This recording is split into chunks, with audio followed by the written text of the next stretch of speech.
Hello dears. ആദ്യം തന്നെ എല്ലാവർക്കും ഒരു വലിയ താങ്ക്സ്. എൻ്റെ കഴിഞ്ഞ വ്ളോഗ് സോഷ്യൽ മീഡിയ ഡീടോക്സ് എന്നുള്ള വ്ളോഗിന് എനിക്ക് ഒരുപാട് പേരുടെ സപ്പോർട്ട് ഉണ്ടായിരുന്നു. ഒരുപാട് നല്ല നല്ല കോമൻറ്റ്സ് കിട്ടിയിട്ടുണ്ടായിരുന്നു. അപ്പോൾ അങ്ങനത്തെ വ്ളോഗ് ഇനിയും ചെയ്യണം എന്ന് കുറേ പേര് പറഞ്ഞു. അതുകൊണ്ടാണ് ഇന്ന് പുതിയ ഒരു ടോപ്പിക്കുമായിട്ട് സംസാരിക്കാൻ വേണ്ടി വന്നിരിക്കുന്നത്. അപ്പോൾ ആ വ്ളോഗിന് അത്രയും സപ്പോർട്ട് ചെയ്ത എല്ലാവർക്കും ഒരുപാട് താങ്ക്സ്. ഇനിയുള്ള അങ്ങോട്ടുള്ള എൻ്റെ വ്ളോഗിനും നിങ്ങളുടെ സപ്പോർട്ട് ഞാൻ പ്രതീക്ഷിക്കുന്നു. പുതിയ ഒരു വ്ളോഗ് എന്ത് ചെയ്യും എന്നുള്ളത് ഞാനിങ്ങനെ ആലോചിച്ചുകൊണ്ടിരുന്നപ്പോഴാണ് ഒരു ടോപ്പിക്കിനെ പറ്റിയിട്ട് പെട്ടെന്ന് എൻ്റെ മനസ്സിലേക്ക് വന്നത്. എന്താണെന്ന് വെച്ചാൽ ഞാൻ എൻ്റെ ലൈഫിൽ പല പല മീൻസ് എന്താ പറയുക, മോശം ഡിസിഷൻസ് എടുക്കുമ്പം, അല്ലെങ്കിൽ ചില കുഴികളിൽ പോയി ചാടുമ്പം, അല്ലെങ്കിൽ പൊട്ടത്തരങ്ങൾ ചെയ്യുമ്പോൾ ഞാനിങ്ങനെ പലപ്പോഴും ചിന്തിച്ചിട്ടുണ്ട്, ഇതിനെ പറ്റിയിട്ടൊക്കെ ആരെങ്കിലും ഒരു കാര്യങ്ങൾ കുറച്ചൊന്ന് പറഞ്ഞു തന്നിരുന്നെങ്കിൽ മേ ബി ഇങ്ങനത്തെ ഉള്ള സാഹചര്യങ്ങളൊക്കെ ഒഴിവാക്കാമായിരുന്നു എന്ന് വിചാരിച്ചിട്ടുണ്ട്. പക്ഷേ വേറൊരു പോയിന്റ് ഞാൻ ചിന്തിച്ചിട്ടുണ്ട്, മേ ബി അവർ പറഞ്ഞു തരുന്നതിനേക്കാളും അനുഭവിച്ചറിയുമ്പോഴാണല്ലോ അതിൻ്റെ ആ ഒരു ഡെപ്ത് എന്തുമാത്രം ഉണ്ടെന്ന് നമുക്ക് മനസ്സിലാകാം. അങ്ങനെ ഞാൻ മനസ്സിലാക്കിയ ചില കാര്യങ്ങളെ പറ്റിയിട്ടായിരിക്കും ഇന്നത്തെ എൻ്റെ വ്ളോഗിൽ സംസാരിക്കാൻ പോവുക.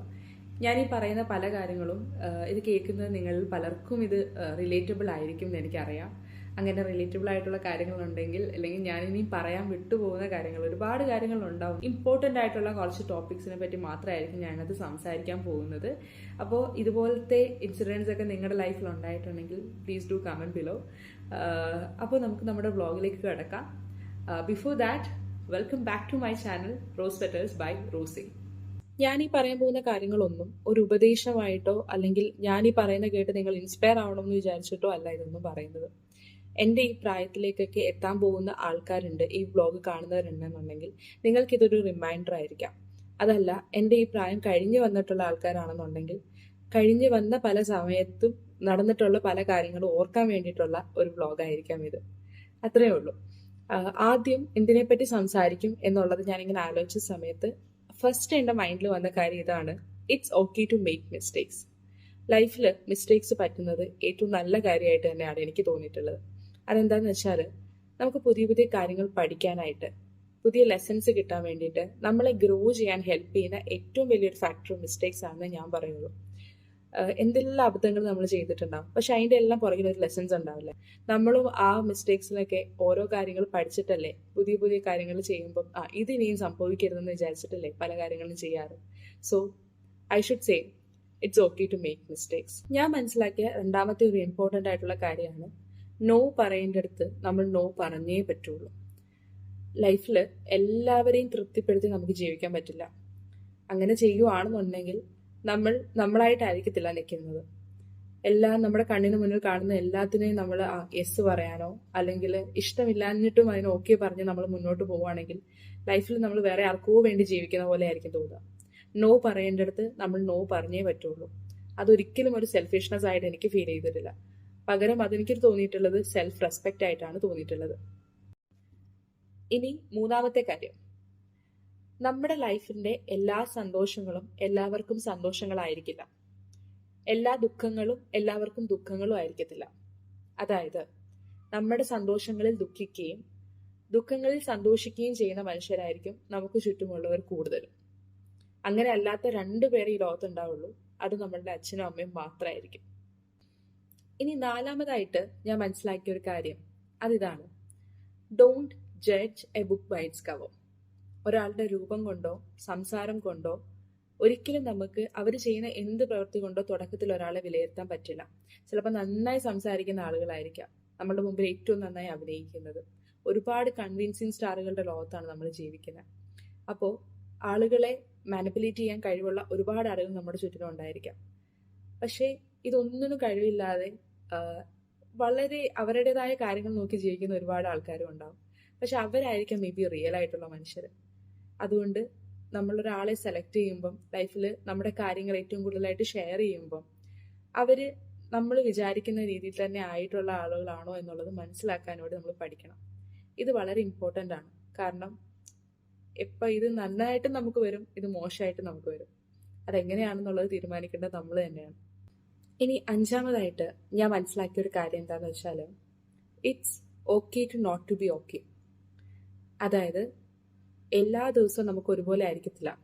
ചിലപ്പോൾ ഞാൻ ഇന്ന് ഭയങ്കര ഹാപ്പി ആയിരിക്കും, നാളെ ഞാൻ ഭയങ്കര സങ്കടത്തിലായിരിക്കും. But it's okay. നമുക്കൊക്കെ ഇമോഷൻസ് ഉള്ള മനുഷ്യരാണ്. അത് എക്സ്പ്രസ് ചെയ്യാൻ പറ്റുന്ന ഇടങ്ങളിൽ ചെയ്യുക. എല്ലാവർക്കും നമ്മുടെ ഇമോഷൻസ് മനസ്സിലാവണമെന്നില്ല. പക്ഷേ അത് മനസ്സിലാക്കുന്ന ഒരാൾ നിങ്ങളുടെ ലൈഫിലുണ്ടെങ്കിൽ നിങ്ങളത് ചെയ്തിരിക്കണം. ആ ഇമോഷൻസ് എക്സ്പ്രസ് ചെയ്ത് കഴിഞ്ഞ് നിങ്ങൾ ഓക്കെ ആയി എന്ന് തോന്നുന്ന സമയത്ത് നിങ്ങളെ തന്നെ മോട്ടിവേറ്റ് ചെയ്ത്, നിങ്ങളെ തന്നെ ചെയർ ചെയ്ത് ലൈഫിലേക്ക് തിരിച്ചു വരണം. ഇനി വേറൊരു കാര്യം ഞാൻ പഠിച്ചത് ഇതാണ്: ലൈഫിന്റെ ചെറിയ ചെറിയ മൊമെന്റ്സും എൻജോയ് ചെയ്യാൻ പഠിക്കണം. വലിയ വലിയ കാര്യങ്ങളിൽ മാത്രമല്ല സന്തോഷമായിരിക്കുന്നത്. ചെറിയ ചെറിയ മൊമെന്റ്സിൽ ഒരുപാട് സന്തോഷങ്ങളുണ്ട്. നമ്മളെ ഹാപ്പി ആക്കാൻ, നമ്മളെ സന്തോഷിപ്പിക്കാൻ ഈ ലോകത്ത് നമുക്ക് മാത്രമേ കഴിയത്തുള്ളൂ. അത് ചെറിയ നേട്ടങ്ങളായിക്കോട്ടെ, ചെറിയ എന്തെങ്കിലും കാര്യങ്ങളായിക്കോട്ടെ. നമ്മളെ മോട്ടിവേറ്റ് ചെയ്യണം, നമ്മളെ എൻകറേജ് ചെയ്യണം. അങ്ങനെയുള്ള കാര്യങ്ങൾ നമ്മൾ ചെയ്തേ പറ്റുള്ളൂ. അതെന്തോരം ചേഞ്ച് നമ്മുടെ ലൈഫിൽ കൊണ്ടുവരണം എന്നറിയണമെങ്കിൽ ആ കാര്യം എക്സ്പീരിയൻസ് ചെയ്ത് നോക്കണം. ഇനിയും ഞാൻ മനസ്സിലാക്കിയ വേറൊരു കാര്യം ഇതാണ്: എവറിത്തിങ് ഈസ് നോട്ട് പെർമനന്റ്. അതെ, സന്തോഷമായിക്കോട്ടെ, ദുഃഖമായിക്കോട്ടെ, ആളുകളായിക്കോട്ടെ, എന്തായിക്കോട്ടെ, കണ്ടിന്യൂസ് ആയിട്ട് ഇത് നമ്മുടെ കൂടെ ഉണ്ടാവും എന്നുള്ളത്, കോൺസ്റ്റന്റ് ആയിട്ട് ഉണ്ടാവും എന്നുള്ളത് നമുക്ക് ഒരിക്കലും ഉറപ്പ് വരാൻ പറ്റത്തില്ല. അങ്ങനെ പറയാൻ പറ്റുന്ന ഒരേ ഒരു കാര്യം അത് നമ്മൾ മാത്രമേ ഉള്ളൂ. ജനിക്കുമ്പോൾ തൊട്ട് മരിക്കുന്നത് വരെ നമുക്ക് നമ്മളെ ഉണ്ടാവുള്ളൂ എന്നുള്ള ആ തോന്നൽ. അതുകൊണ്ട് അത് മനസ്സിലാക്കണം. വേറൊരു കാര്യം ഞാൻ മനസ്സിലാക്കിയതാണ്: ഈ സർട്ടിഫിക്കറ്റ് ഒക്കെ ഒരു പോയിന്റ് വരെ ഉള്ളൂ ആവശ്യം. അത് കഴിഞ്ഞാൽ നമ്മൾ നമ്മുടെ സ്വന്തം കഴിവുകൊണ്ട് ജീവിക്കുക എന്നുള്ളത് മാത്രമേ ഉള്ളൂ. അതായത് നമ്മൾക്കൊപ്പം പഠിക്കുന്ന പല ആൾക്കാരുണ്ടാവും. പഠിക്കുന്ന സമയത്ത് ഭയങ്കര അക്കാഡമിക്സിൽ ഭയങ്കര പെർഫോമൻസ് ഒക്കെ ആയിരിക്കാം. പക്ഷെ അവരെക്കാളും നന്നായിട്ട് അന്ന് അക്കാഡമിക്സിൽ ബാക്കിൽ നിന്ന പല ആൾക്കാരും ആയിരിക്കത്തില്ലേ ഇന്ന് ലൈഫിൽ കുറേ കാര്യങ്ങൾ അച്ചീവ് ചെയ്തിട്ടുണ്ടാവുക. അവരായിരിക്കത്തില്ലേ ലൈഫിൽ ഒരുപാട് എൻജോയ് ചെയ്തിട്ടുണ്ടാവുക. സോ അതുകൊണ്ട് ഈ സർട്ടിഫിക്കറ്റിലൊന്നും പ്രത്യേകിച്ച് യാതൊരു കാര്യം ഉണ്ടെന്നൊന്നും എനിക്ക് തോന്നിയിട്ടില്ല. അടുത്തതായിട്ട് എനിക്ക് തോന്നിയ വേറൊരു കാര്യം ഇതാണ്: every delay is A blessing. എത്ര ട്രൂ ആണ് അല്ലേ? ലൈഫിന്റെ പല മൊമെന്റ്സിലും സ്റ്റക്കായിട്ട് നിൽക്കുമ്പം അത് കഴിഞ്ഞിട്ട് നമ്മൾ പ്രതീക്ഷിച്ചതിനെക്കാട്ടിലും അടിപൊളിയായിട്ടുള്ള പല കാര്യങ്ങൾ ലൈഫിലേക്ക് വരുമ്പം നമുക്ക് ആദ്യം തോന്നുന്നൊരു കാര്യം ഇതാണ്: അങ്ങനെ അന്ന് സംഭവിച്ചത് നന്നായിരുന്നു അല്ലേ? എത്രയോ പ്രാവശ്യം തോന്നിയിട്ടുണ്ടാവും. അത് മാത്രമല്ല, അങ്ങനെ ഒരു ഡിലേ വരുന്ന സമയത്ത് അതേ എക്സ്പീരിയൻസ് ഉള്ള വേറൊരാൾ നമ്മളോട് സംസാരിക്കുമ്പം നമുക്ക് ഭയങ്കര റിലേറ്റബിൾ ആയിരിക്കും. ആ, നീ പറയുന്നത് എനിക്ക് മനസ്സിലാകുന്നുണ്ട്, കാരണം ഇതിലൂടെ ഞാനും കടന്നു പോയതാണ് എന്ന് പറയാൻ പറ്റും അല്ലേ? So I think every delay is A blessing.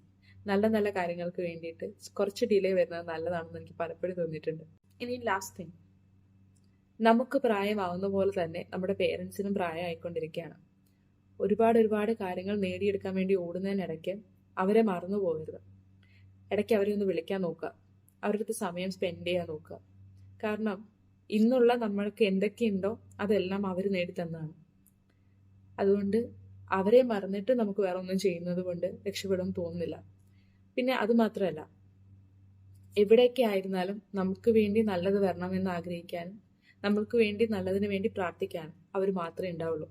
അപ്പോൾ ഞാൻ ഇന്ന് ഷെയർ ചെയ്ത വളരെ കുറച്ച് കാര്യങ്ങളേ ഉള്ളൂ. ഇമ്പോർട്ടൻ്റ് ആണ് എന്ന് തോന്നിയ കുറച്ച് പോയിന്റ്സ് മാത്രമേ ഞാൻ ഷെയർ ചെയ്തിട്ടുള്ളൂ. അതല്ലാതെ ഒരുപാട് കാര്യങ്ങളുണ്ട്. ഞാൻ ഈ പറഞ്ഞതിൽ പലതും നിങ്ങൾക്ക് റിലേറ്റബിൾ ആയിരിക്കാം, അല്ലെങ്കിൽ ഒരു റിമൈൻഡർ ആയിരിക്കാം. ഇതല്ലാത്ത പല കാര്യങ്ങളും ഇനി ഞാനും ലൈഫിൽ എക്സ്പീരിയൻസ് ചെയ്യാനുണ്ട്. സോ എന്ത് മൊമെന്റ്സ് ആയിക്കോട്ടെ അതെല്ലാം എന്നെ ഗ്രോ ചെയ്യാൻ ഹെൽപ്പ് ചെയ്യുന്ന കാര്യങ്ങളാണ് എന്നുള്ളത് മനസ്സിലാക്കാനാണ് എനിക്കിഷ്ടം. നിങ്ങളും അങ്ങനെ തന്നെയാണ് ചിന്തിക്കുന്നതെന്ന് ഞാൻ വിശ്വസിക്കും. അപ്പോൾ ഈ വ്ളോഗ് നിങ്ങൾക്ക് ഇഷ്ടമായെങ്കിൽ please do like, share and subscribe my channel. പുതിയൊരു വ്ളോഗുമായിട്ട് നമുക്ക് വീണ്ടും കാണാം. അതുവരേക്കും ടാറ്റ, ബൈ ബൈ.